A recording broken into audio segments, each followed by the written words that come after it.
Hello students, welcome in Deep Education group of classes for 9th standard semi and English medium.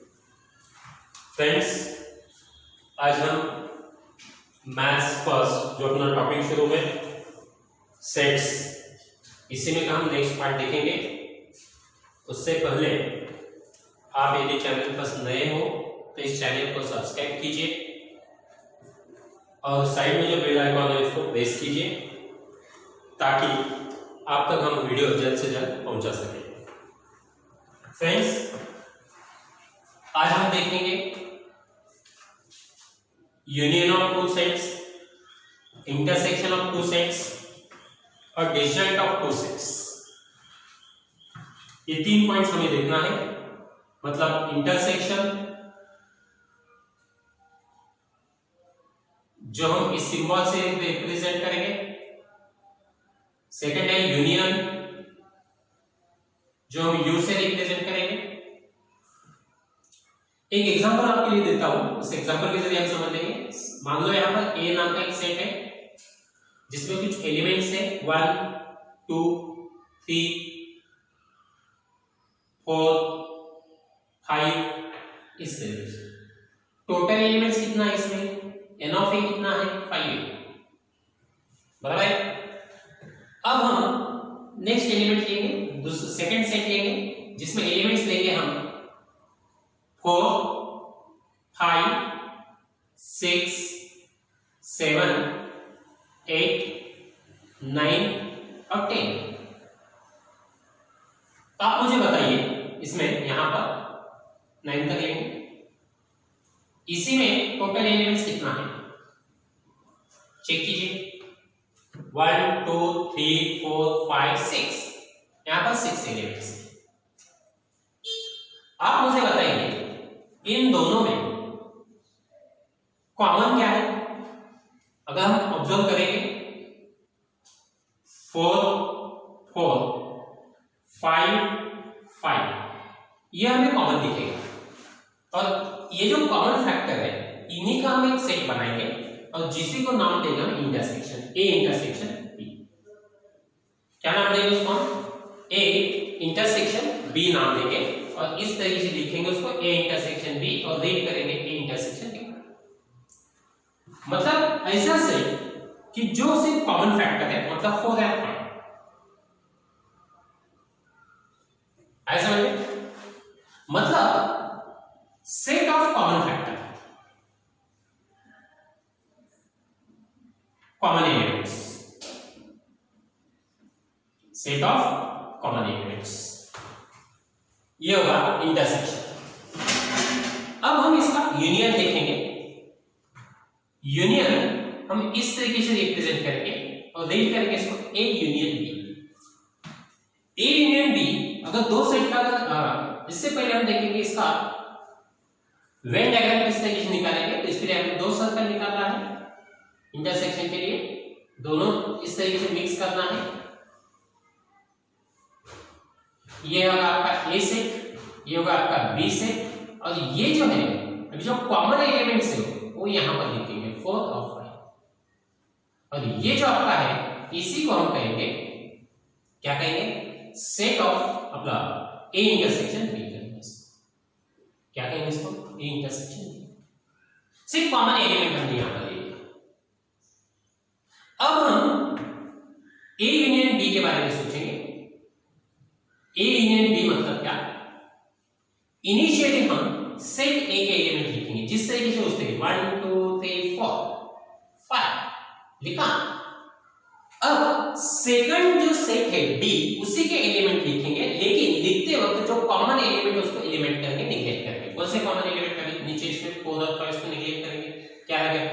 6 7 8 9। अब मुझे बताइए इसमें कितना element होगा इंटरसेक्शन में? N of A intersection B check कीजिए 12। अब यहां पर n of A union B कितना है? सी 1 2 3 4 5 6 7 8 9 एलिमेंट्स। कितना एलिमेंट्स है? 9।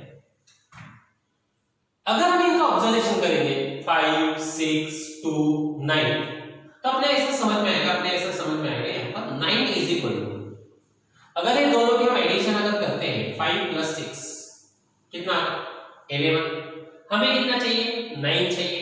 5 + 6 मतलब 11, इसमें से अगर ये -2 करते हैं तो अपना 9 आंसर आता है ना। फिर हम इसी पर से एक फार्मूला बनाएंगे, 9 मतलब n of A union B is equal to 5 मतलब n ऑफ A, 6 मतलब n ऑफ B माइनस 2 मतलब n of A intersection B। ये होगा आपका फॉर्मूला। ठीक है, आया समझ। यहां अगर हम इसे वेन डायग्राम से अगर रिप्रेजेंट करना है तो मान लो यहां पर ये अगर हम सेट निकालते हैं 2 से, तो इसी में यहां पर जो है ये n ऑफ A, हमने तो ये कहा इसी को हम A यूनियन B कहेंगे, A इंटरसेक्शन B कहेंगे, मतलब 4 और 5। ये जो A सेट है इसमें कौन से एलिमेंट चेक कीजिए, 1, 2, 3, 4 और 5 इसमें आ रहा है दोनों में, यानी एक पार्ट में आ रहा है। अब इसमें देखेंगे हम 4 और 5 आ जाएंगे, अब लेंगे कौन से सर्कल में, देखो फिर रिमेनिंग क्या है 6, 7, 8, 9। और यहां पर अब मान लो यहां पर ये जो है यहां से देखो A यूनियन B मतलब कौन से, ये भी आ गया मुझे, ये भी आ गया उसमें, और ये भी आ गया, और ये सब मिलकर क्या होगा A यूनियन B होगा। चेक कीजिए इसमें कितने एलिमेंट्स हैं, 3 है, कितना होगा 3 और 2, ये 3 एलिमेंट्स, 3 प्लस 1 2 आ गए, और एक इसमें कितना पार्ट है 4 है, हो गया 9। जी हाँ, इस तरीके से, मतलब इतना पार्ट ये नहीं आएगा उसमें, ये पार्ट और ये पार्ट मिलकर क्या होगा A यूनियन B होगा। और मान लो दोनों सेट में एक भी एलिमेंट कॉमन नहीं है, उसी को हम कहेंगे डिसजॉइंट सेट। क्या कहेंगे उसे हम डिसजॉइंट सेट कहेंगे उसको। क्या कहेंगे उसको डिसजॉइंट सेट। डिसजॉइंट सेट मतलब two sets in which there is no common factor, no common element, वहां पर क्या नहीं है कॉमन एलिमेंट नहीं है। आया समझ में आपका, ये होगा आपका इंटरसेक्शन, यूनियन। और इसी पर डिपेंड कुछ एग्जांपल्स हम लेंगे। प्रैक्टिस सेट 1.4 है, जिसमें फर्स्ट एग्जांपल आप सॉल्व करेंगे, सेकंड में सॉल्व करता हूं।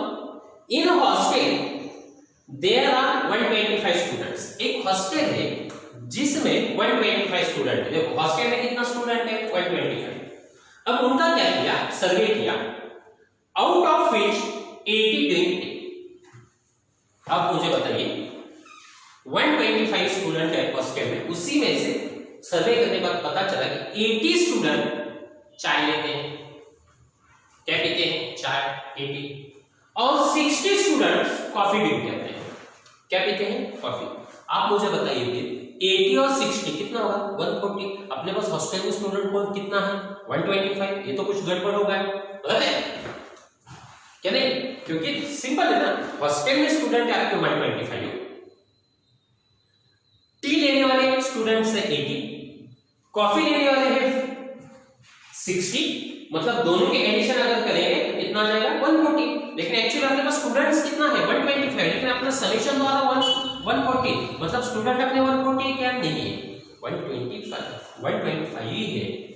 फिर ये जमलिंग क्यों हो रहा, तो इसमें कुछ स्टूडेंट ऐसे होंगे जो चाय भी लेते होंगे और कॉफी भी लेते होंगे, पता है कुछ स्टूडेंट होंगे ना ऐसे कि जिसको चाय भी पीते हैं और कॉफी भी पीते हैं, और ये स्टूडेंट हमें माइनस करना होगा। तो ऐसे जो स्टूडेंट्स है वो स्टूडेंट्स है 20। कितना स्टूडेंट्स 20 स्टूडेंट ड्रिंक और कॉफी और टी ड्रिंक करेंगे। फिर मुझे बोलो आप टोटल स्टूडेंट अपने पास कितने हैं 125, चाय पीने वाले कितने हैं 80, कॉफी पीने वाले कितने हैं 60, दोनों मिलकर कितने हो गए 140। उसी में से अगर हमें कॉमन जो है जो दोनों पीते हैं चाय और कॉफी उसको निकाल डालेंगे 20 निकालेंगे कितना आएगा 120। मतलब आप मुझे बताइए 125 स्टूडेंट है हॉस्टल में, उसी में से 120 स्टूडेंट जो है ऐसे हैं जो कम से कम एक ड्रिंक करेंगे, एक तो चाय या कॉफी। फिर मुझे बोलो अगर 125 में से 120 स्टूडेंट्स कुछ ना कुछ लेते हैं, ऐसे कितने स्टूडेंट हैं वहां पर रिमेनिंग कि जो कुछ भी नहीं लेते होंगे, चाय भी नहीं और कॉफी भी नहीं, वो कौन से हैं ओनली 5। कितने 125 minus 120। See here in the example हम क्या करेंगे, जो स्टूडेंट टी ड्रिंक करते हैं उन्हीं के लिए ए लेकर सपोज करेंगे, और एन ऑफ ए मतलब क्या number of students who drink tea कितना है 80 है। Number of students who drink coffee उन्हीं के लिए हम एन ऑफ बी कहेंगे, लेटर हमने सपोज किया जो है 60। एन ऑफ ए ये इंटरसेक्शन बी, इंटरसेक्शन बी का मतलब क्या था दोनों कॉमन चाहिए हमें, तो क्या है number of students who drink both मतलब टी और कॉफी, टी एंड कॉफी कितना है वो 20 है। N of A union B मतलब क्या number of student who drink either tea और कॉफी, एक तो चाय पिएंगे या कॉफी पिएंगे, दोनों में से एक कुछ ना कुछ पिएंगे, समझ में आया।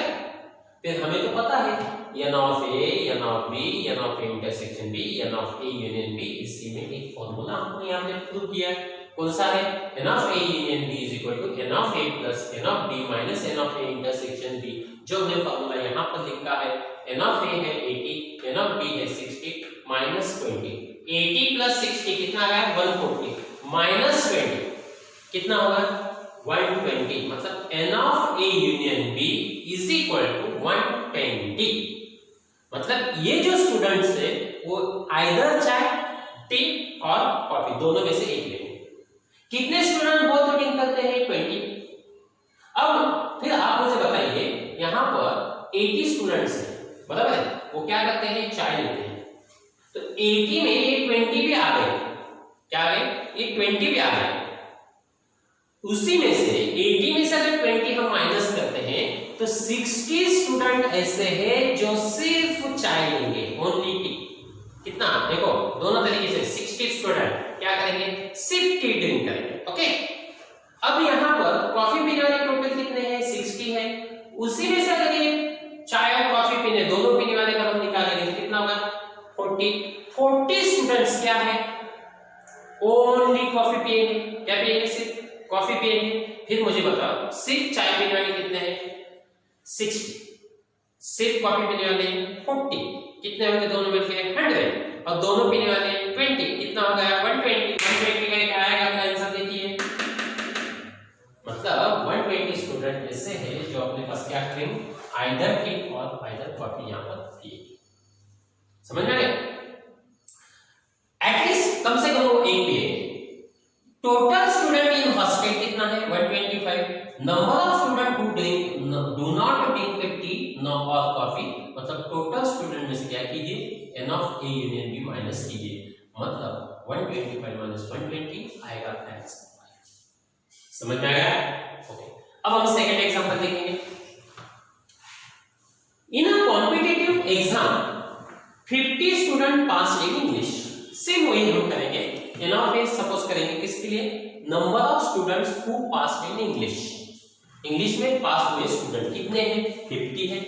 Number n of B number of students who pass in maths जो दिया आपको 60, कितना दिया है 60, और none of 40 student pass in both subject, 40 student क्या हो गया बोथ सब्जेक्ट में पास हो गया, मतलब इंटरसेक्शन दिया आपको n of a intersection b is equal to number of student who pass in both subject, वो है आपका 40। फिर यहां पर n of a union b मतलब क्या number of student who pass at least one subject, at least one subject, कम से कम एक सब्जेक्ट में पास होना चाहिए, दो सब्जेक्ट में पास हो तो चलेगा। देखो यार कम से कम एटलीस्ट टी पीने वाले कितने हैं, तो हमने क्या किया 80 माइनस 20 किया, कितना है 60, 60 क्या है एटलीस्ट टी पीने वाले, यहाँ पर नंबर ऑफ स्टूडेंट हो गए कॉपी कितना है 60, उसमें से अगर एक तरह से सिर्फ कॉपी पीने वाली तो जब ये 120 जो आएगा इसमें से कैसा है आइदर 1, कम से कम एक पेज, दोनों पेज में नो प्रॉब्लम। समझ में आ गया? फिर यहाँ पर देखिए n of a union b is equal to n of a plus n of b minus n of a intersection b, मतलब 50 plus 60 minus 40, 110 minus 40 कितना आ गया आपका 110 में से अगर 40 माइनस करते हैं तो हमारा स्क्वायर रूट आ गया। और इसलिए the number of students who passed at least in one subject is equal to 7। आए समझ में? एग्जांपल आपको टेक्स्ट बुक में से देखकर देखना है, आंसर यहाँ पर है, कुछ फोटो हम सेंड करेंगे। ये जो इनिशियल ये जो आपको सामने है कुछ एक एग्जांपल है, ये स्क्रीन का शॉट भेज देंगे, उसमें देखकर आपको नोटबुक के जरिए एग्जांपल लिखना है। एग्जांपल लिखने के बाद ये उसका सॉल्यूशन आएगा, थर्ड एग्जांपल लिखेंगे उसका सॉल्यूशन ये आएगा, और ये जो है ये जिस तरीके से उसी तरीके से लिखो। फिर हम कुछ पेज सेट करेंगे वो भी आपको देखकर लिखना है। इनिशियल पेज लिखो फिर इस तरीके